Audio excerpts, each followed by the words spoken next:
428 Shibuya Scramble is the best visual novel I've ever played.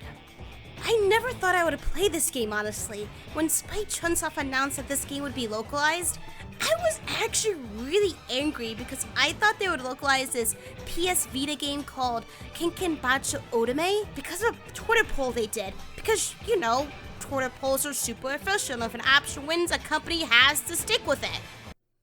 Man, I was a dumbass. Anyway, after getting over the fact that an Otome game didn't get localized to the States, I ended up looking up the game, and I was thoroughly impressed by it. The game has live-action shots, kind of like a B-movie? Wow, pretty cool. What else? Famitsu Magazine, which is basically the big boy video game magazine over in Japan, gave this game the rare 40 out of 40 score. Okay, this must be some top-tier shit! So I gave the demo a try, liked it, and then I purchased the game on launch day for $50, a little steep, but it's okay. By the end of my 36-hour playthrough, I laughed, smiled, cried, and got super pissed at some piece of shit with a gigantic afro. So what is 428 Shibuya Scramble? Well, it's a lot of things. There's so much going on in the game that even when viewing the trailer, you're like, how do you fit all of this in a visual novel? There's a kidnapping. Bioterrorism is involved. There's a cat with amnesia. Some guy has to save his old friend from, getting killed by loan sharks. Holy fucking shit. What is going on? To put it simply, 428 begins with one of the game's playable characters, Kano, a very emotional-driven detective overseeing a ransom payment exchange for a girl named Ria who got kidnapped at a college party. A lot of shit happens at those kind of things, I guess. The culprit specifically asked for the following: 50 million yen to be exchanged by Maria's sister Hitomi in Shibuya Crossing. The exchange, of course, goes horribly wrong. Do they ever go right? And Kano's life, as well as our 4 other playable characters' lives, go upside down as they all try to make it through this insane day. The other playable characters are Achi, a former gang leader turned to environmentalist trying to get rid of the trash in the streets of Shibuya, both people and actual trash. Then there's Minoru Kawa, a very stubborn freelance journalist that must help his old friend release a new edition of his magazine before he's killed by loan sharks. We also have Azawa, a head researcher of a pharmaceutical company that loves idols, who ends up receiving very disturbing emails regarding his past. And then there's my personal favorite and probably the best character in this game, undisputed, it is totally objective, Tama. Tama is an amnesiac girl who is stuck in a cat costume.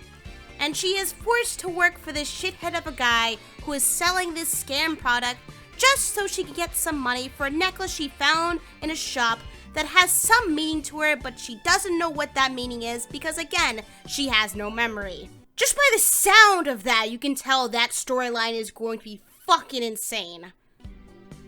Now, with so many characters to juggle around, you might think 428 would end up like one of David Cage's games where none of the characters get fully developed, or maybe one does while the other gets lost somewhere in the wackiness we expect from David Cage. I'm happy to report that isn't the case. In fact, I dare say that 428's characters all have the best stories I've read in a visual novel in quite some time, that all come together to make up for a very satisfying true end. All these characters learn and grow as you play through the game. You may be like me, who at first hated Minoru Kawa's stubbornness and his lack of respect for people in order to get a story because he reminds you of those annoying reporters who shove microphones in people's faces. Or you might hate Osawa because he seems really boring. But as you go through their stories, not only do you see why they're this way, but how they grow and blossom into who they become in the final act. Seriously, I went from hating Minoru Kawa to actually respecting him because the game goes into his past and shows you why this magazine is so important to him, why he needs to get this out.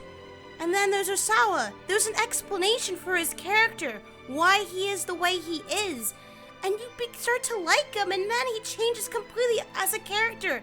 It's so satisfying to see that. You don't see that in games these days, not only in visual novels, but just in general. Sometimes you see a character who's completely boring, and they stay that way throughout the entire game without having a character arc. Hell, you don't even find out why they are like that. But 428 gives you that reason, and they give the satisfaction of a completely fleshed out character arc. It's seriously, truly something special, and I wish I could go into more detail about why I love each character so much, and the story as a whole, but even the slightest detail could ruin something for somebody, and I can't do that injustice for you guys. You gotta buy the game, man, it's super good! But if you're not convinced by that, I might as well go a bit deeper into the game. Besides the amazing writing, what makes this game so unique? Well, there's the gameplay aspect and the choices. Now, when you play a visual novel, you don't usually think about gameplay. All you do is just advance the text and get to a choice and make it. Not a lot of gameplay there, right? Well, 428 has some gameplay to it that makes it interesting. The story is cut up into 1 hour blocks, and you have to make sure each character reaches a to be continued in that block in order to proceed to the next hour. However, you may be met with what is called a keep out. Basically, it's a section with yellow tape, kind of like police tape. You cannot enter unless you meet the correct criteria. In order to remove that, you have to find the red text somewhere in the game, let it be in the regular dialogue or a definition for a piece of text that is connected to a character. By doing that, you will jump to that character and remove their keep out. It makes the player go through every character's round, look carefully for that red text that will help them make progress with the game. Now let's talk about the choices in this game. In terms of choices, this game has a shitload of them, and they all matter. I know you've heard that phrase or claim from other companies, saying, oh, the tiniest little thing will impact your story. And then it ended up not impacting your story in the slightest. But seriously, these choices actually matter. For example, if you don't have a certain someone enter a knick-knack shop in Tama's route, she will end up causing the shop to explode and be forced to flee Japan because she is seen as a terrorist by the country. I wish I was joking, but we all know I'm not creative enough to come up with something that absurd. As a result, the choice in 428 cause the player to really think about what the choices they make. It may seem like a, brush off your shoulder kind of choice, but trust me, that choice is a big one. And if you screw up, you may end up killing a character or getting a funny bad end because of it. Yeah, some of the characters end up dying because of your choices, but most of the time you get a really wacky bad end. If you do reach a bad end, however, which you will, there's no need to worry. The game will give you a hint on where you messed up, and you can easily go back and remedy your mistake through their flowchart a la Virtue's Last Reward. What's fun is that because of the amount of bad ends in this game, by the way, there are over 75 of them, maybe you do want to explore them because of the flowchart system that making it so easy to go back to your previous choices. Besides all that, there's the music, which you have been listening to throughout this entire video, which is fantastic. And as I mentioned before, the live action shots, which can produce some very funny moments. Again, it has that B-movie vibe to it. 428 Shibuya Scramble is the most enjoyable visual novel I've ever played, and hell, I'm actually quite glad I got this over Kenkinbacho Otome. Yes, for once I'm glad the West didn't get an Otome game because we got something way better in exchange. Plus, we got a shitload of them coming out next year, so I can't really be mad now, can I?